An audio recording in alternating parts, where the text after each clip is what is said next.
saat berada di dalam Taman Festival Bali dan bahkan ada yang pernah bertemu dengan buaya-buaya kanibal.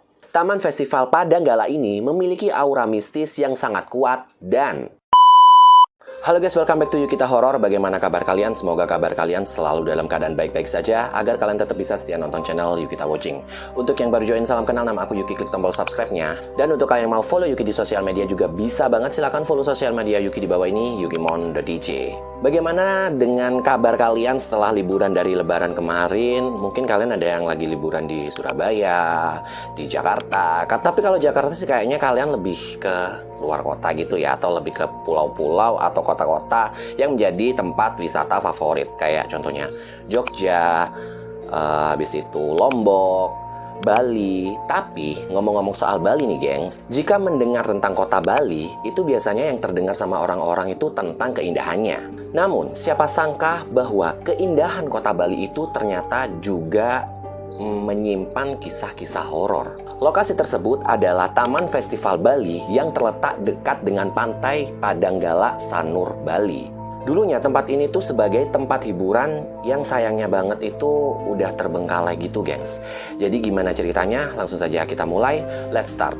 Ice cream, you scream, Yukita Horror.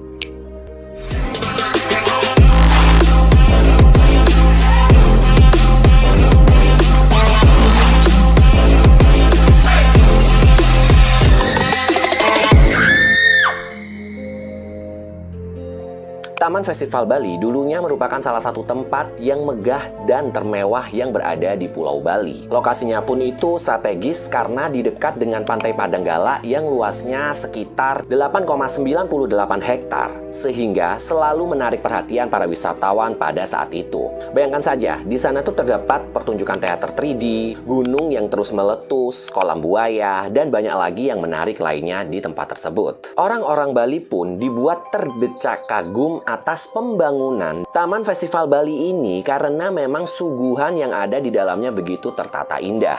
Jadi tidak heran gengs kalau taman wisata ini tuh rame banget setiap harinya dikunjungin sama orang-orang lokal, bahkan sampai ke mancanegara.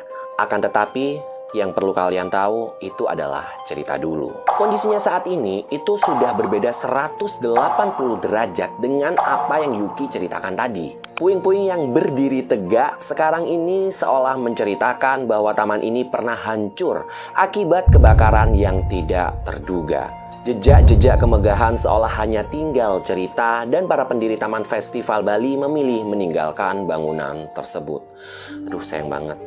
Kondisinya yang terbengkalai begitu memprihatinkan dan ada banyak semak-semak yang tumbuh selama bertahun-tahun semakin membuatnya menjadi bangunan yang angker. Apalagi jika kita masuk lebih dalam lagi, kalian akan menemukan sebuah pohon besar di bagian tengah bangunan yang akan memancarkan aura mistis bagi siapapun yang berusaha untuk mendekati pohon tersebut. Banyak banget gengs orang yang merasakan fenomena-fenomena ganjil saat berada di dalam bangunan tua ini. Seperti mendengar suara-suara yang misterius atau bertemu dengan sosok-sosok mengerikan saat berada di dalam Taman Festival Bali dan bahkan ada yang pernah bertemu dengan buaya-buaya kanibal. Para pengunjung juga takut jika berkunjung sendirian sehingga mereka tuh cenderung untuk ngajak teman-temannya atau berombongan saat masuk ke dalam tempat tersebut. Taman Festival Bali yang udah mulai mangkrak dari tahun 2000-an ini memang masih menyimpan segudang banyak misteri di dalamnya. Lokasi ini sering dijadikan tempat uji nyali dan wisata sejarah yang ditinggalkan. Taman Festival Padanggala ini memiliki aura mistis yang sangat kuat dan merupakan tempat bermain untuk orang-orang tak kasat mata. Nah, kalau kalian memiliki nyali yang besar, kalian bisa langsung saja datang di Festival Padanggala ini. Tempat ini berdekatan dengan Pantai Padanggala, plus kalian juga bisa liburan di Pantai Padanggala tersebut.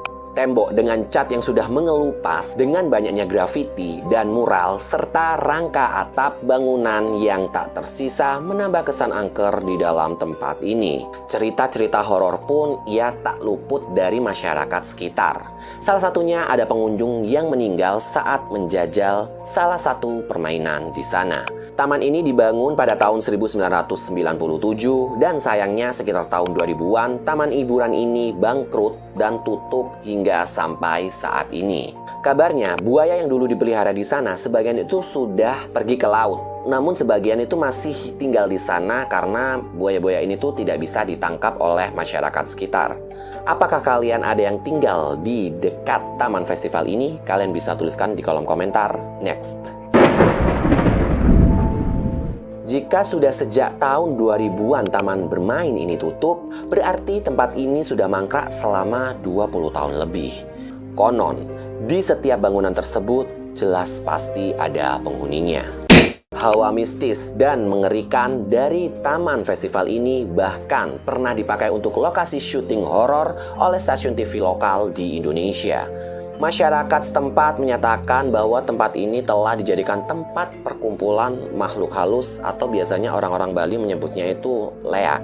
Kabarnya, petugas penjaga yang sedang bertugas sering mendengar suara anak kecil berlarian di sekeliling taman tersebut. Jadi, gak jarang ketika petugas ini berjaga itu, ya secara otomatis dia itu sering ditemani sama anak kecil yang sedang bermain tadi. Diceritakan biasanya petugas yang akan mempersembahkan canang sari atau sesajen ke hadapan Sang Hyang Widi. Lokasinya berada di belakang taman dan di sana terdapat sebuah pura. Setiap hari, penjaga yang merupakan warga setempat bergantian meletakkan canang sari sebagai persembahan untuk para dewa dan menghormati leluhur mereka. Meski sebagian besar taman festival ini tak terurus, tapi ada kuil kecil yang ada di dalamnya terawat dengan sangat baik, gengs. Karena lokasinya cukup jauh, saat akan menghantarkan canang sari, petugas pun harus melewati bangunan-bangunan yang sudah terbengkalai saat akan menghantarkan canangnya. Saat itulah petugas mendengar suara perempuan yang memanggil sambil menangis. Meski sudah terbengkalai dan terkenal dengan nuansa mistisnya, ternyata masih ada pengunjung yang penasaran dan ingin menyaksikan taman festival yang dulu terkenal megah tersebut. Tak jarang beberapa dari mereka ingin merasakan pengalaman horor yang banyak diceritakan tentang tempat tersebut. Jika kalian cukup berani dan kalian ingin menyaksikan Taman Festival Bali sekarang, kalian bisa berkunjung untuk bisa mendapatkan pengalaman kalian sendiri. Sekarang Yuki balikan lagi ke kalian, apa kalian ingin berkunjung ke sana dalam keadaan kondisi taman festival tersebut yang udah mangkrak 20 tahun lebih? Kalian bisa tuliskan di kolom komentar. Atau mungkin kalian tahu tempat angker di Pulau Bali itu ada di mana aja? Kalian bisa sebutkan di kolom komentar. Ngomong-ngomong tempat angker yang ada di Bali, Yuki pernah membahas di sebuah video bahwa Yuki menyebutkan ada tempat-tempat angker yang ada di Surabaya. Kalau kalian belum nonton, kalian bisa tonton videonya yang ini. Ini kalau nggak salah part 1, ini part 2. Kalian ditonton, itu juga creepy banget. Namun, jika ada yang kurang dalam video ini tentang keangkeran Taman Festival Bali tersebut, kalian bisa tambahkan di kolom komentar. Dan mungkin untuk kalian yang mau saran konten horor lainnya seputar teori konspirasi, criminal case, atau kisah horor, kalian bisa langsung saja kirimkan di email yukita.request@gmail.com. Yang jelas di sini, Yuki tak pernah lupa untuk mengingatkan kalian klik tombol subscribe-nya dan nyalakan lonceng notifikasinya agar kalian selalu update dengan video-video terbaru dari Yukita Watching. Like jika kalian suka dengan videonya, jangan di-dislike jika kalian tidak suka dengan videonya. Cukup share saja ke teman-teman kalian, mungkin kalian semua bisa berkumpul di dalam kolom komentar. Saya Yuki, pamit undur diri, see you next video.